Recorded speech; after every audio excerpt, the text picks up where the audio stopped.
Hello मेरे दोस्तों, मैं राहुल। स्वागत है आप लोगों का आपके अपने यूट्यूब चैनल आर्क सेंटर पे। दोस्तों, आज के वीडियो में हम लोग एक ऐसे टॉपिक को क्लियर करने वाले हैं जो कहीं ना कहीं हमारे भारतीय इतिहास से रिलेटेड होने वाला है। ठीक है, तो चलिए जानते हैं दोस्तों कि आखिर आज का टॉपिक क्या होने वाला है हम लोगों का। तो देखिए, अगर आज के टॉपिक की बात करें तो आज का टॉपिक हम लोगों का होने वाला है भारत सरकार अधिनियम 1935।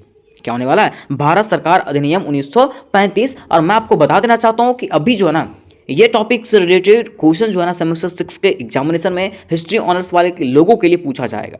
ठीक है, और ऐसा नहीं है दोस्तों कि ये जो क्वेश्चन है सिर्फ सेमेस्टर 6 वालों के लिए है। ये कहीं भी क्वेश्चन आपका आ जाए, कोई भी एग्जामिनेशन में आ जाए, बिल्कुल सेम तरीके से अगर आप आंसर लिख देते हो ना, तो मैं 100% गारंटी देता हूं कि एग्जामिनर जो है एक भी नंबर आपका काटेगा नहीं। बस आपको क्या करना है, एकदम समझना है। ठीक है, जो मैं आपको कहानी बताऊंगा वो कहानी को आपको समझना है। वो कहानी को समझने के बाद जिस तरह से मैं आपको आंसर बता दूंगा ना, आपके माइंड में ये क्या हो जाएगा, सेट हो जाएगा। ठीक है, तो चलिए दोस्तों, सबसे पहले हम लोग जानते हैं कि आखिर भारत सरकार अधिनियम 1935 के तहत किस प्रकार के क्वेश्चन आपके एग्जामिनेशन में आ सकते हैं, है ना।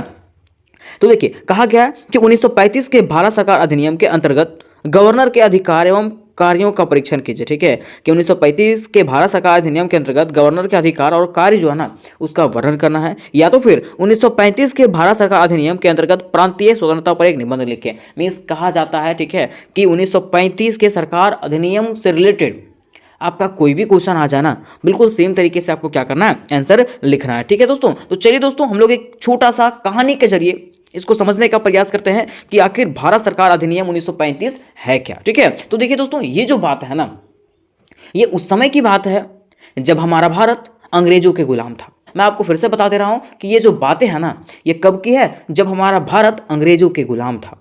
उस समय अंग्रेज क्या किए थे? हम भारतीयों पर अत्याचार करने के लिए, हम भारतीयों पर दबाव बनाने के लिए कहीं ना कहीं क्या किए थे? वो लोग वायसराय नियुक्त करना चालू कर दिए थे। मीन्स हम लोगों पे शासन करने के लिए जो है ना, हम भारतीयों पे शासन करने के लिए उन लोगों ने शासन व्यवस्था क्या किया था? मजबूत करना चालू कर दिया था। ठीक है, प्रशासन नियुक्त करना चालू कर दिया था, जिसको वायसराय और सचिव के नाम से जाना जाता था, या तो गवर्नर जनरल के नाम से जाना जाता था।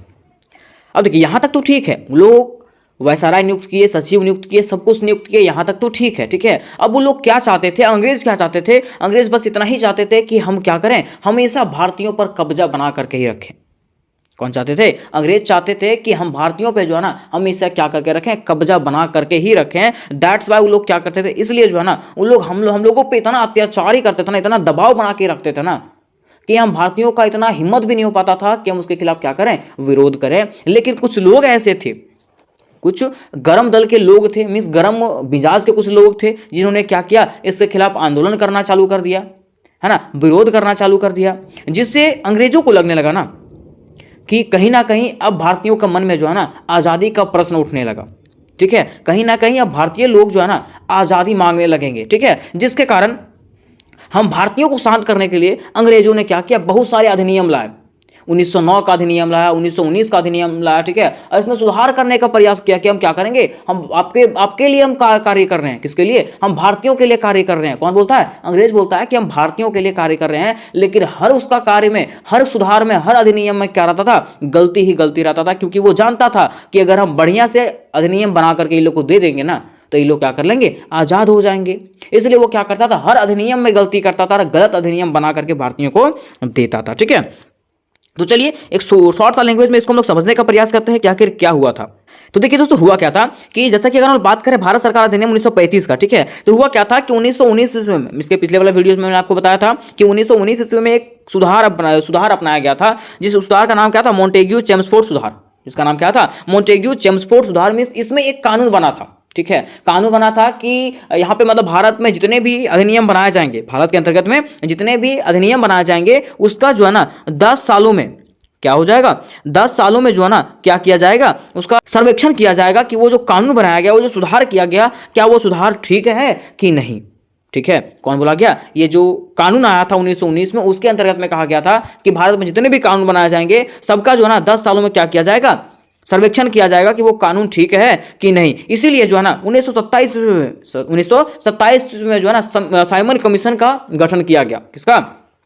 साइमन कमीशन का गठन किया गया ताकि यहाँ के अधिनियमों का जांच किया जाए कि यहाँ का अधिनियम, जितना भी अधिनियम बनाया जा रहा है, क्या वो ठीक है या नहीं। ठीक है, लेकिन क्या हुआ, जब ये अधिनियम बनाया गया ना, यहाँ तक तो सब कुछ ठीक है। अधिनियम जब बनाया गया तो हुआ क्या कि इसमें जितने भी सदस्य थे, इसमें 7 सदस्य थे। ठीक है, और 7 के 7 सदस्य कौन थे? अंग्रेज थे। कौन थे? 7 के 7 सदस्य जो थे वो अंग्रेज थे। जैसा कि मान लीजिए आपके घर में ही शादी होगा, आपके घर में शादी होगा। ठीक है, आप लड़की के भाई हैं। ठीक है, और उसके घर वाले आपको बोलेंगे ही नहीं।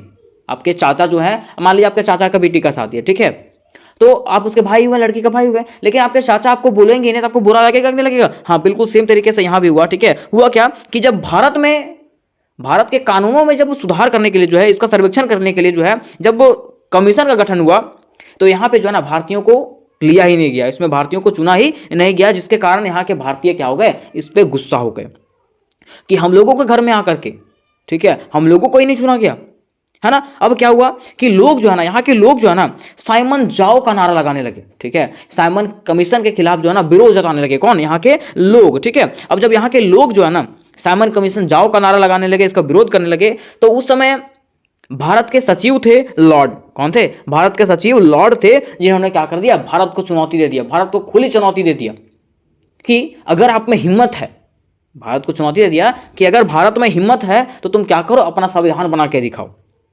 किसको बोलता है? भारतीय लोगों को बोलता है कि अगर आपके अंदर हिम्मत है ना, तो आप क्या कीजिए, संविधान बना करके दिखाइए। लेकिन मैं उस संविधान को तभी मानूंगा जब कोई भी भारतीय को इससे ऐतराज नहीं होगा। ठीक है, अब देखिए, इसका जब इसने शर्त रखा, किसने? लॉर्ड ने शर्त रखा, तो इसका शर्त को मानने के लिए तैयार कौन हो गए? नेहरू जी। ठीक है, मीन्स जवाहरलाल नेहरू इसके शर्त को मान लिए कि ठीक है, हम क्या करेंगे, ऐसे संविधान का गठन करेंगे जिसमें सभी लोग का सहमति होगा, जिसमें सभी भारतीयों का सहमति होगा। और नेहरू जी ने क्या किया? नेहरू जी ने 1928 में 10 लोगों के साथ में नेहरू रिपोर्ट बनाया।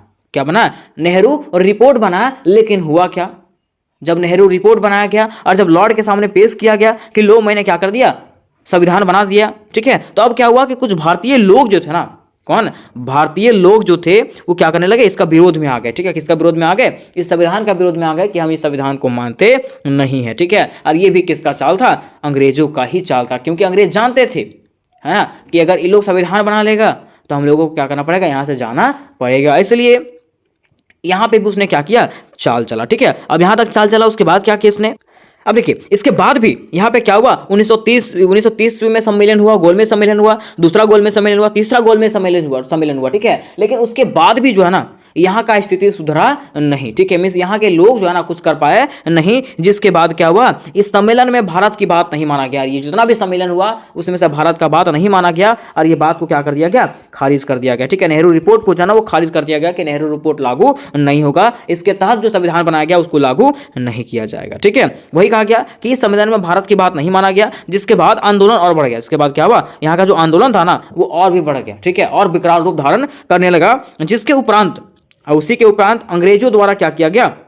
एक और कानून को पास किया गया, एक और कानून बनाया गया, जिसको हम लोग भारत सरकार अधिनियम 1935 के नाम से जानते हैं। मीन्स यहाँ पे बहुत सारा अधिनियम आया था और उसमें सुधार करने के लिए, वो जो उसमें जो गलतियां थी ना उसको सुधार करने के लिए जो है ना एक और कानून बनाया गया, जिसको हम लोग भारत सरकार अधिनियम 1935 के नाम से जानते हैं। ठीक है, ठीक। अब देखिए दोस्तों, यहाँ तक मैंने आपको समझा दिया। ठीक है, और मैं उम्मीद करता हूँ कि ये शॉर्ट स्टोरी आपको समझ में आ गया होगा। ठीक है, और अगर आपको शॉर्ट स्टोरी समझ में आ गया होगा ना, तो आप कोई भी क्वेश्चन को क्या कर सकते हो, बड़ी इजीली तरीके से लिख सकते हो, बस आपको पॉइंट की जरूरत होगी। ठीक है, तो चलिए अब हम लोग जानते हैं कि किस प्रकार से आपको क्या करना, एग्जामिनेशन में लिखना है। ठीक है, ये आप समझ गए, है ना। तो वहां पे आपको बस इजी होगा, एकदम इजी सा लैंग्वेज में आपको लिखना है। ठीक है, ये समझने के बाद आप एकदम इजी तरीके से वहां पे क्या कर सकते हो, क्लियर करके लिख सकते हो। तो दोस्तों, अगर आपको इसका पीडीएफ चाहिए होगा तो पीडीएफ के लिए डिस्क्रिप्शन बॉक्स में जो है ना इसका लिंक मिलेगा। उसके साथ साथ सेमेस्टर 6 का जितने भी क्वेश्चन है ना, जितने सब्जेक्ट हैं, सबका तैयारी आपको करवाया जाएगा। ठीक है, जिसका लिंक आपको डिस्क्रिप्शन बॉक्स में मिल जाएगा। ठीक है, तो चलिए जानते हैं कि इसको विस्तार से हम लोग कैसे बनाएंगे। तो देखिए दोस्तों, हम लोग स्टार्ट करेंगे इसके भूमिका से। किससे स्टार्ट करेंगे? भूमिका से स्टार्ट करेंगे और इस प्रकार से इसके भूमिका में लिखेंगे कि भारत सरकार अधिनियम 1935 2 अगस्त 1935 में ब्रिटिश संसद द्वारा पारित एक सबसे लंबा अधिनियम था, जिस अधिनियम में 321 धाराएं एवं 10 अनुसूचियां थी। मीन्स कहा जा सकता है कि 1935 में जो अधिनियम बनाया गया था वो ब्रिटिश संसद द्वारा लागू किया गया एक ऐसा अधिनियम था जो सबसे लंबा अधिनियम के नाम से जाना जाता है, जिसमें 321 धाराएं तथा 10 अनुसूचियां थी। यह अधिनियम सबसे ज़्यादा लंबा होने के कारण इसे दो अलग अलग अधिनियमों के बीच में बांट दिया गया, अर्थात भारत सरकार अधिनियम 1935 और बर्मा सरकार अधिनियम 1935, जो आपको बताए थे कि यह अधिनियम सबसे लंबा था, ठीक है, जिसके कारण इसको जो है ना दो भागों में बांट दिया गया, ठीक है।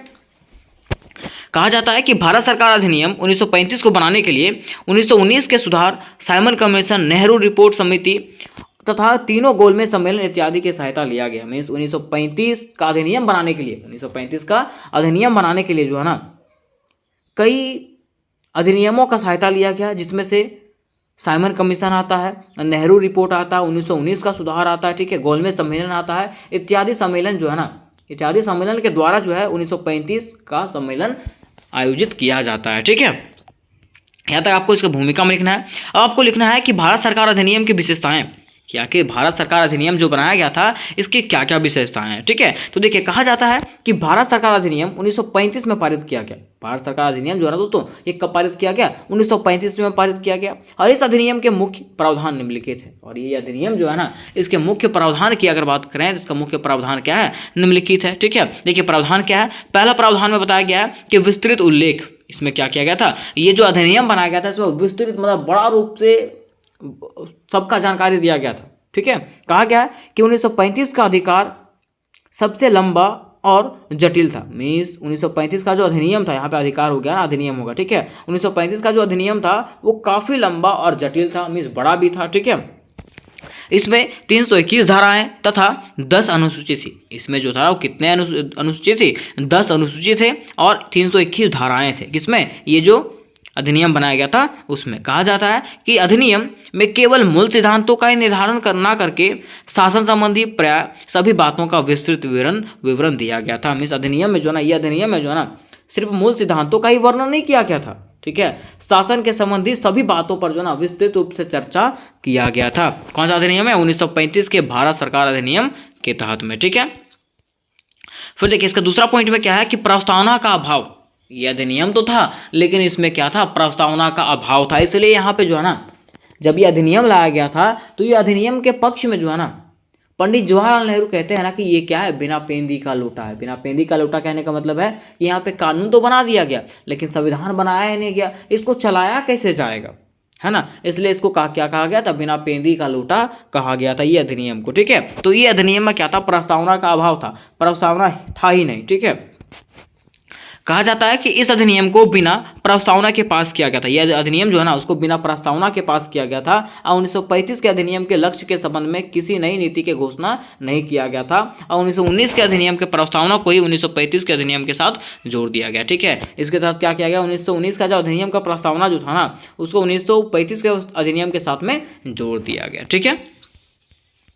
नेक्स्ट, तीसरा में कहा गया कि केंद्र में दोहरा शासन। केंद्र में इसके तहत क्या हुआ कि केंद्र में दोहरा शासन का चलन हुआ, ठीक है। कहा जाता है कि 1935 के अधिनियम के अंतर्गत केंद्र में दोहरे शासन की व्यवस्था किया गया। 1935 के अधिनियम के तहत क्या हुआ?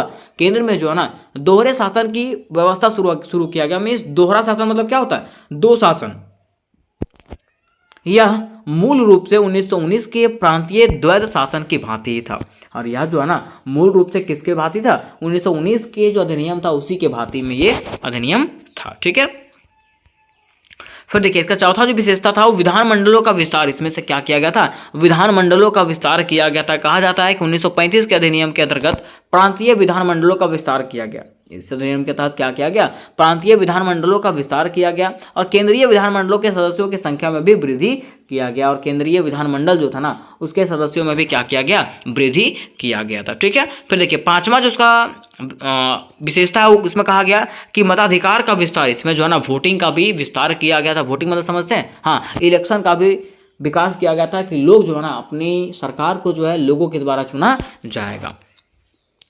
कहा जाता है कि 1935 के अधिनियम के अंतर्गत मताधिकार का भी विस्तार किया गया था, ठीक है। फिर देखिए, इसका छठा जो विशेषता है वो क्या है? संघीय न्यायालय। क्या है? संघीय न्यायालय। कहा जाता है कि इस अधिनियम में यह व्यवस्था किया गया था कि केंद्र में संघ की इकाइयों में के आपसी झगड़ों और केंद्र तथा इकाइयों के झगड़ों का निपटारा करने के लिए एक संघीय न्यायालय होगा। जैसे मान लीजिए कि संघ में जैसे उस राज्य में क्या हो गया? झगड़ा हो गया, ठीक है। तो वो राज्य के झगड़ों को सुलझाने के लिए जो है ना वो राज्य में क्या होगा? न्यायालय की व्यवस्था किया गया। ठीक है, तो संघ का मतलब मान लीजिए कि राज्य। ठीक है, वो राज्य था, वो राज्य में अगर कोई झगड़ा होता है, आपस में अगर कोई झगड़ा होता है, तो वो झगड़ा को सुलझाने के लिए वहाँ पे क्या किया गया, न्यायालय की व्यवस्था किया गया। ठीक है, तो ये विशेषताएं थे किसका, 1935 के अधिनियम का, 1935 के भारत सरकार अधिनियम का। ठीक है, अब हम लोग चलिए दोस्तों, हम लोग जानते हैं कि आखिर ये जो अधिनियम आया था इसमें से क्या क्या दोष थे। ठीक है, तो पहला दोष में है कि इसने रक्षा के मामले में कोई संविधान नहीं दिया। मीन्स ये जो अधिनियम आया था ना, उसने हमारी रक्षा के लिए, मीन्स भारतीयों की रक्षा के लिए कोई समाधान नहीं दिया था। ठीक है, कि भारतीयों का रक्षा करना, किस प्रकार से भारतीयों का रक्षा होना चाहिए। फिर दूसरा कि इसने कोई स्पष्ट समाधान नहीं दिया जिसके लिए भारत स्वतंत्रता के लिए संघर्ष कर रहा था। मीन्स जिस तरह से भारत के लोग जो है ना, भारत के आज़ादी के लिए संघर्ष कर रहे थे ना, उसके लिए इन्होंने कोई समाधान नहीं दिया था कि भारत को आज़ाद कर देंगे कि नहीं कर देंगे। इसके लिए कोई बात उन्होंने कहा नहीं था। फिर देखिए कहा गया कि इसमें भारतीय आबादी के मौलिक अधिकारों के संबंध में कुछ भी नहीं कहा गया। इसमें जो है ना, भारतीय आबादी के, मीन्स भारतीय लोगों के मौलिक अधिकारों के संबंध में कुछ भी नहीं कहा गया कि भारतीयों का क्या मौलिक अधिकार है, लोगों को कौन सा मौलिक अधिकार मिलना चाहिए, ऐसा कोई भी बातें इसमें से कहा नहीं गया था। फिर देखिए इसका चौथा जो दोष है, कहा गया कि हालांकि अंग्रेजों ने भारत को आश्वासन दिया था, लेकिन उन्होंने वास्तव में भारतीयों को शक्तियां नहीं दिया था। कहा जाता है ना दोस्तों कि अंग्रेज क्या करते हैं, सिर्फ भारतीय लोगों को आश्वासन देते हैं कि हम तुम्हारे साथ हैं, हम भारत को क्या कर देंगे, आज़ाद कर देंगे। ठीक है, हम भारत को आज़ाद करने के लिए, भारत के शासन प्रणाली को बढ़िया से चलाने के लिए क्या कर रहे हैं, अधिनियम ला रहे हैं। लेकिन वो जो है ना, कभी भी भारत को आज़ाद करना नहीं चाहते थे। वो हमेशा चाहते थे कि भारत जो है हमारे चंगुल में ही फंसा रहे। फिर पांचवा जो इसका दोष है, वो कहा गया कि अंग्रेज अब भी अपनी इच्छा अनुसार से शासन करने की शक्ति रखते थे। अंग्रेज अभी भी चाहते थे, अंग्रेज अभी भी अपने इच्छा अनुसार से क्या करना चाहते थे, भारत पर कब्जा करना चाहते थे, भारत पर शासन व्यवस्था बनाए रखना चाहते थे। कौन, अंग्रेज। ठीक है, फिर छठा में कहा गया कि भारतीयों को शक्तियां हस्तांतरित ना करने के कारण भारतीय राष्ट्रीय कांग्रेस और मुस्लिम लीग दोनों ने इस अधिनियम को अस्वीकार कर दिया। ठीक है, इस भारतीयों, देखिए ये अधिनियम किस लिए आया था, ताकि भारतीय लोगों को सत्ता सौंप दिया जाए। लेकिन ये अधिनियम जब आया ना, तो इसके तहत भी जो है भारतीयों को उसके शक्तियां नहीं दिया गया, भारतीयों को उसको शक्तियां दिया गया, क्या नहीं दिया गया। जिसके कारण क्या हुआ, भारतीय राष्ट्रीय कांग्रेस और मुस्लिम लीग ने क्या कर दिया, ये दोनों मिल करके ये अधिनियम का क्या कर दिया, ये अधिनियम को अस्वीकार कर दिया कि मुझे ये अधिनियम स्वीकार नहीं है। जिसके कारण ये भी अधिनियम जो है वो क्या हो गया, असफल हो गया था। मिस हम लोग कह सकते हैं कि अंग्रेजों के द्वारा जितना भी अधिनियम लाया गया था, हम भारतीयों को फंसाने के लिए लाया गया था, हम भारतीयों को फंसाने के लिए लाया गया था, ताकि भारतीय जो है ना कुछ पल के लिए क्या हो जाए, अपने मार्ग से भटक जाए, स्वतंत्रता के लिए जो लड़ रहे थे वो लड़ाई से भटक जाए। ठीक है, और फिर से हम क्या करें, इस पे कब्जा कर लें। इसलिए अंग्रेज क्या करते थे, हमेशा कोई ना कोई अधिनियम लाते थे और भारतीय लोगों को भटकाने का प्रयास करते थे। लेकिन उन्होंने कभी भी हम भारतीयों के हितों के लिए कोई कार्य नहीं किया, हम भारतीयों के आज़ादी के लिए कोई कार्य नहीं किया। उन्होंने हमेशा हम भारतीयों का शोषण किया, हम भारतीयों का अत्याचार ही किया। इसलिए जब ये अधिनियम जो है ना, जब पारित किया गया 1935 का जो अधिनियम पारित किया गया, तो इसके तहत में पंडित जवाहरलाल नेहरू इसके लिए कहते हैं कि ये क्या है, बिना पेंदी का लूटा है। बिना पेंदी का लूटा कहने का अर्थ है कि इसमें कानून तो बना दिए गए, ठीक है, लेकिन ये कानून को चलाने के लिए क्या है, अधिनियम बनाया ही नहीं गया। ठीक है, जैसे मान लीजिए कि लागू कर दिया गया, ठीक है, ये कानून लागू कर दिया गया, लेकिन इसके लिए संविधान भी तो चाहिए था, लेकिन यहाँ पे संविधान था क्या, नहीं था। ठीक है, इसलिए पंडित जवाहरलाल नेहरू ने इसको क्या कहा था, बिना पेंदी का लूटा कहा था। तो उम्मीद करते दोस्तों कि ये क्वेश्चन आपको डिटेल तरीके से समझ में आ गया होगा। ठीक है, और अगर अच्छे से समझ में आ गया होगा तो वीडियो को लाइक करें, अपने दोस्तों के साथ शेयर करें।